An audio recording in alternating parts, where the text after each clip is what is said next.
Hello बच्चों, मैं अनुज Shukla physics online classes में आपका स्वागत करता हूं। कैसे हैं बच्चों? कैसी पढ़ाई लिखाई चल रही है आप लोगों की? उम्मीद है हमारे सारे बच्चे ऑनलाइन क्लासेस के माध्यम से अपनी स्टडी को कंटिन्यू कर रहे होंगे और ये हमारे सभी बच्चों की इस समय की बहुत बड़ी रिक्वायरमेंट भी है कि वो अपने आप को किस तरीके से ऑनलाइन क्लासेस के माध्यम से कंटिन्यू करते हैं स्टडी को अपनी। कारण ये है क्योंकि ऐसी इस समय स्थितियां भी चल रही हैं जिसमें हमने अपनी स्टडी को कतई बाधित नहीं करना है और मैं आपको लगातार ऐसे ही वीडियो उपलब्ध कराता रहूँगा और सारे बच्चे उन वीडियोस के माध्यम से अपनी स्टडी को कंटिन्यू करेंगे। ओके, तो आज का बेटा हमारा जो टॉपिक है वो बड़ा ही महत्वपूर्ण टॉपिक है, बहुत ही इंपॉर्टेंट टॉपिक है। आज हम लोग डिस्कस करेंगे पूर्ण आंतरिक परावर्तन के उदाहरण पर, एग्जाम्पल पर। तो पूर्ण आंतरिक परावर्तन का एक बहुत ही बढ़िया एग्जाम्पल है हमारा और वो है रेगिस्तान की मरीचिका। रेगिस्तान की मरीचिका।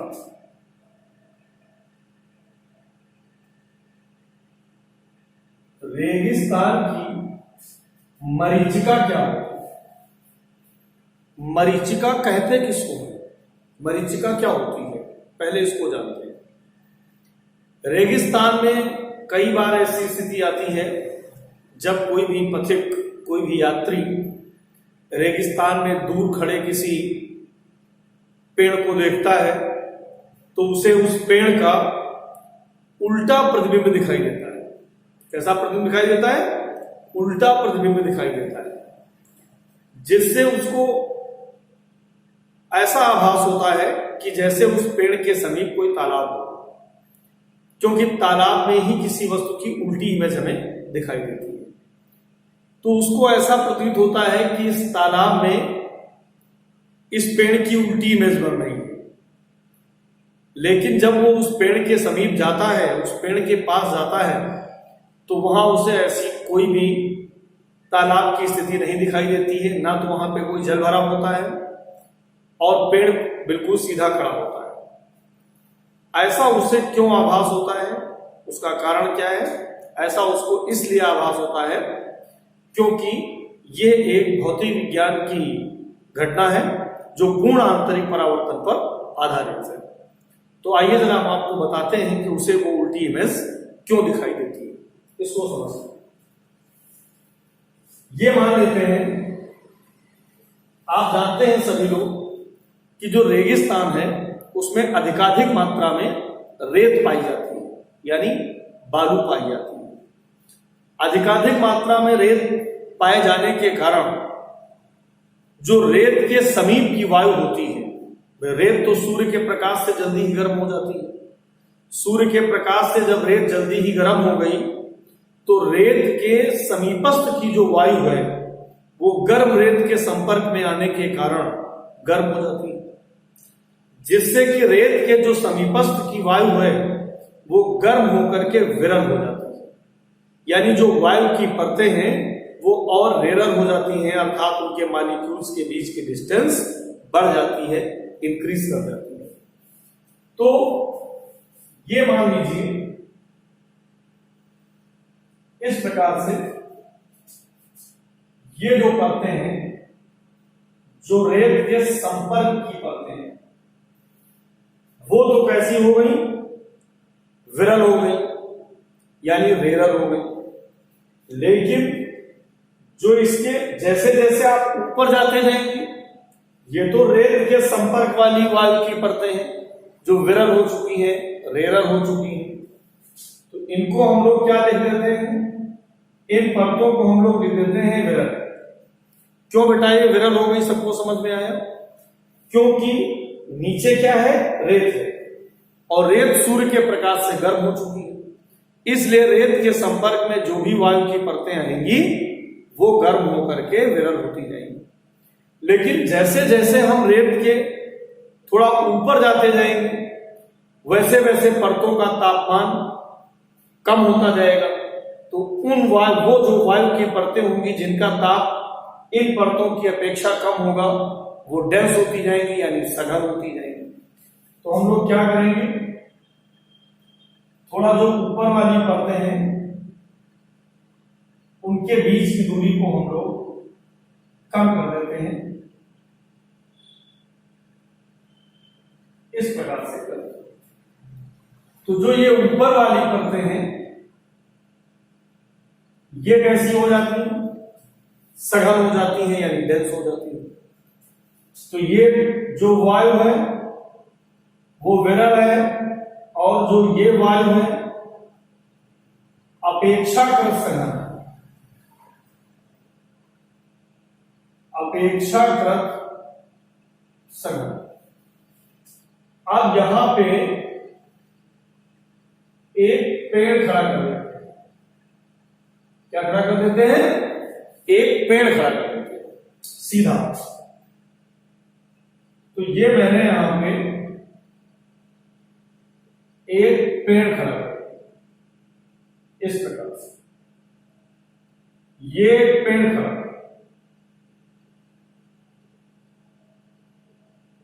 राइट। जो ये पेड़ खड़ा हुआ है, सूर्य का प्रकाश आता है और इस पेड़ पे गिरता है, और पेड़ से जो परावर्तित प्रकाश है यानी जो रिफ्लेक्टेड लाइट है वो नीचे की तरफ चलना प्रारंभ करता है। जब इससे परावर्तित प्रकाश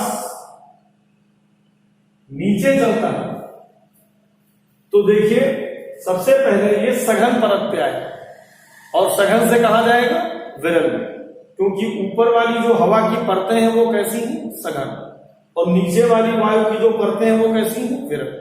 तो प्रकाश सघन माध्यम से विरल माध्यम में जाता है, यानी denser medium to rarer medium जाता है। और हर परत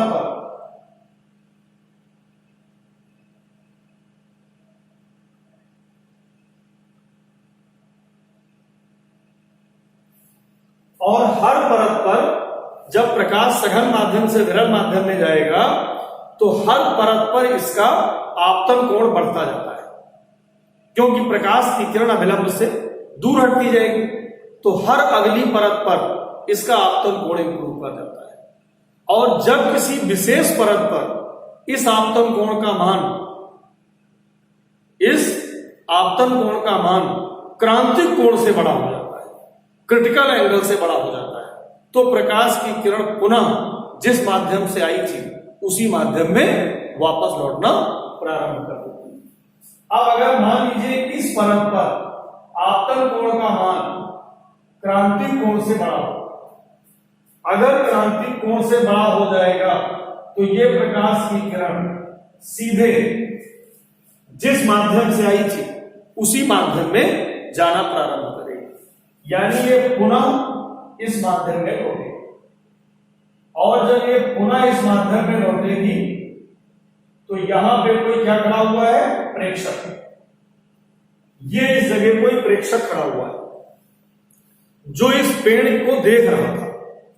अब देखिए ये प्रकाश की किरणें इस प्रेक्षक की आंखों में नीचे से ऊपर की ओर जाती हुई प्रतीत हो रही है। प्रकाश की किरणें नीचे से ऊपर की ओर जाती हुई प्रतीत हो रही है, इसलिए इसको अगर हम इन किरणों इसको इस प्रकार से नीचे बढ़ा दें तो इसे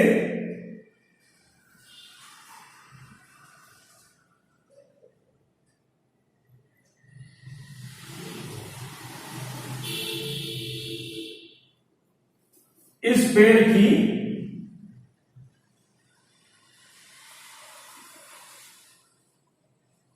कैसी इमेज दिखेगी,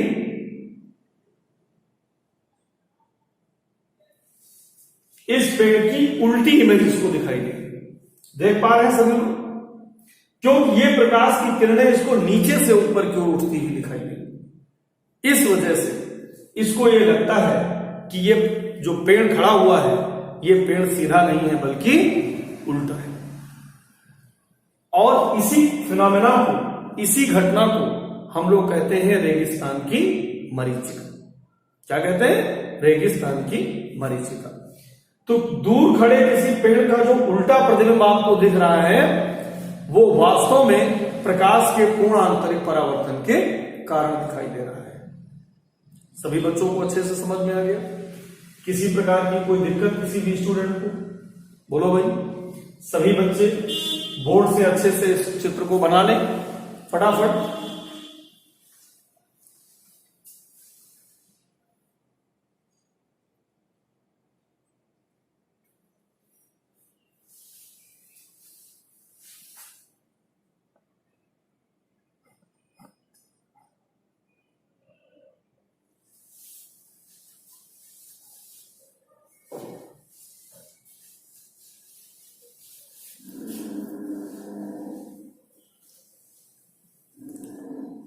तो नोट हो गया बच्चों सभी का डायग्राम में। तो रेगिस्तान की मरीचिका क्या है सभी को अच्छे से समझ में आ गया, बहुत अच्छी बात है। अब हम पूर्ण आंतरिक परावर्तन की घटना पर ही आधारित एक और बहुत अच्छा एक्सपेरिमेंट आपको बताते हैं, बहुत अच्छा एग्जाम्पल बताते हैं जो आपके एग्जामिनेशन के दृष्टिकोण से भी बहुत इंपॉर्टेंट है, जिसको हम लोग कहते हैं प्रकाशिक तंतु, ऑप्टिकल फाइबर। Optical fibre. तो आइए हमारा जो अगला एग्जाम्पल है उसको देखते हैं।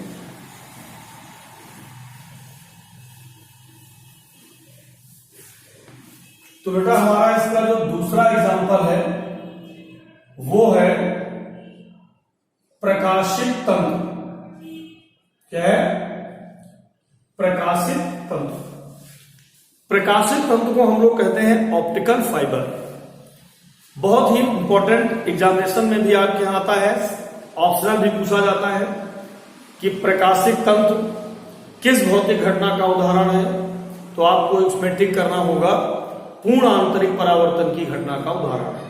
प्रकाशित तंतु पूर्ण आंतरिक परावर्तन की घटना का उदाहरण है, यह आपको टिक करना है। ठीक, ये प्रकाशित तंतु होता क्या है?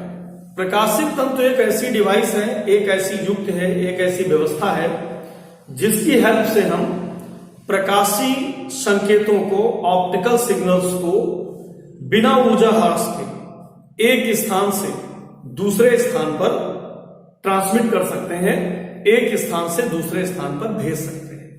ओके, प्रकाशित तंतु एक ऐसी युक्त है जिसकी सहायता से हम प्रकाशीय संकेतों को, प्रकाशीय सिग्नल्स को बिना एनर्जी लॉस के, बिना उनकी ऊर्जा नुकसान के एक स्थान से दूसरे स्थान पर भेज सकते हैं।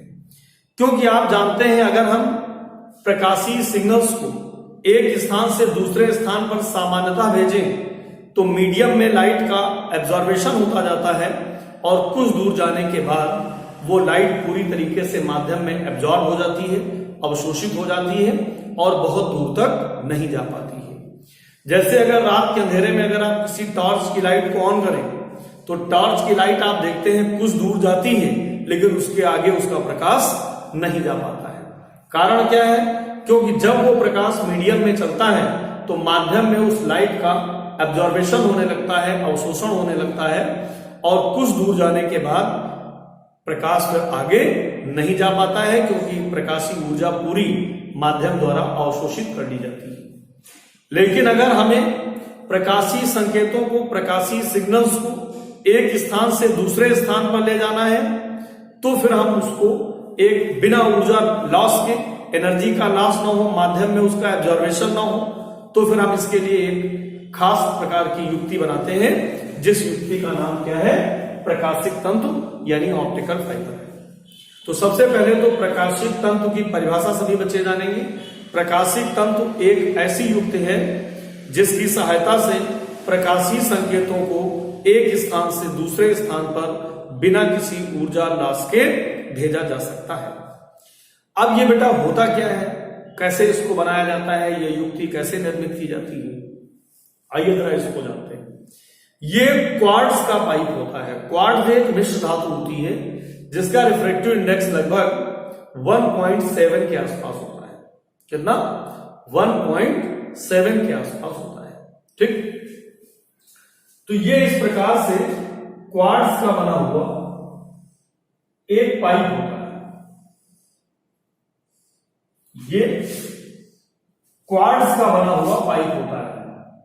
किस चीज का बना होता है?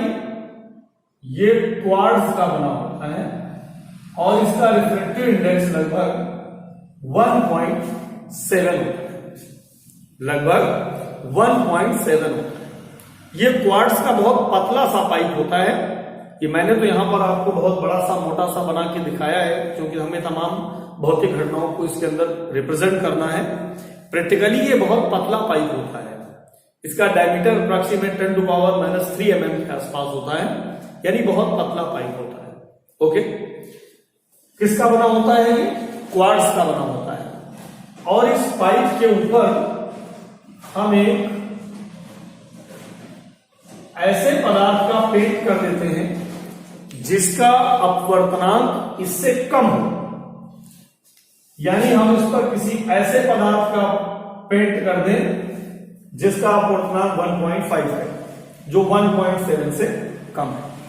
ओके, तो ये जो क्वार्ट्ज का पाइप था जिसका अपवर्तनांक 1.7 था, इसको हम लोग कहते हैं क्रोड। क्या बोलते हैं? इसका नाम देते हैं क्रोड। और इस पेंटिंग वाले भाग को हम लोग कहते हैं अधिपट्टन। क्या कहते हैं? अधिपट्टन। इंग्लिश में इसको हम लोग कहते हैं क्लैडिंग। इसके ऊपर क्लैडिंग कर दी जाती है। ओके, इसके ऊपर क्या कर देते हैं? क्लैडिंग, यानी एक n बराबर 1.5 अपवर्तनांक वाले पदार्थ का पेंट कर देते हैं।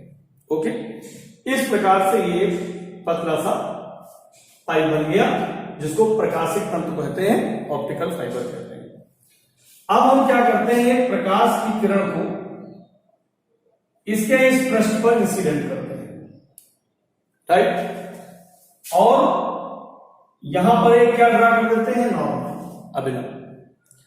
अब देखिए, बाहर का माध्यम का अपवर्तनांक कम है, अंदर का अपवर्तनांक ज्यादा है, यानी प्रकाश की किरण विरल माध्यम से सघन माध्यम में जाएगी, अभिलंब से दूर हटेगी और इस पृष्ठ पर जाकर इंसिडेंट होगी, यहां पर आपतित होगी।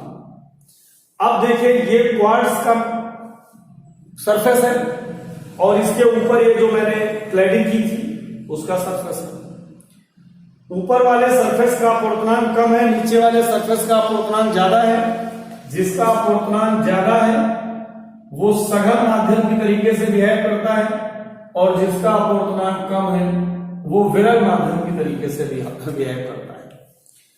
अब जब ये प्रकाश की किरण यहां पर जाकर इंसिडेंट होती है तो अब इसे सघन से विरल में जाता है, लेकिन हम इस आपतन कोण को इस प्रकार से व्यवस्थित करते हैं कि I is greater than C हो जाता है। इस जगह पर आपतन कोण का मान क्रांतिक कोण से बड़ा हो जाता है, और अगर क्रांतिक कोण से बड़ा हो गया आपतन कोण, तो आप जानते हैं प्रकाश की किरण सघन से विरल में जा रही थी, और इस अंतरापृष्ठ पर आपतन कोण का मान क्रांतिक कोण से बड़ा हो गया, तो ये प्रकाश की किरण दूसरे माध्यम में ले जाकर के पूर्ण आंतरिक परावर्तन की घटना के कारण ये इसी माध्यम में वापस लौट आएगी, यानी बैक हो जाएगी, और ये इस प्रकार से इस सरफेस पर आकर इंसिडेंट होगी। इस सरफेस पर भी हम लोग यहां पर क्लैडिंग कर देते हैं, ये क्लैडेड पार्ट है इसका। अब यहां पर फिर जब ये प्रकाश की किरण I is greater than C पे गिरती है, आपतन कोण का मान क्रांतिक कोण से बड़ा होता है, तो ये प्रकाश की किरण फिर यहां से इसी के अंदर पूर्ण आंतरिक परावर्तित होती है, और अगर यहां पर फिर से I is greater than C है तो ये प्रकाश की किरण फिर से पूर्ण आंतरिक परावर्तित होती है और इस पॉइंट पर इंसिडेंट होती है, और अगर यहां पर ये फिर प्रकाश की किरण इंसिडेंट हो तो इस जगह इंसिडेंट होती है।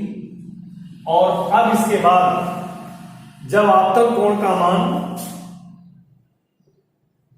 क्रांतिक कोण से कम हो जाता है, लेस देन C, बहुत ध्यान देने का विषय है यहां पर, लेस देन C, तुरंत प्रकाश की किरण दूसरे माध्यम में ट्रांसमिट हो जाती है, बाहर निकल जाती है।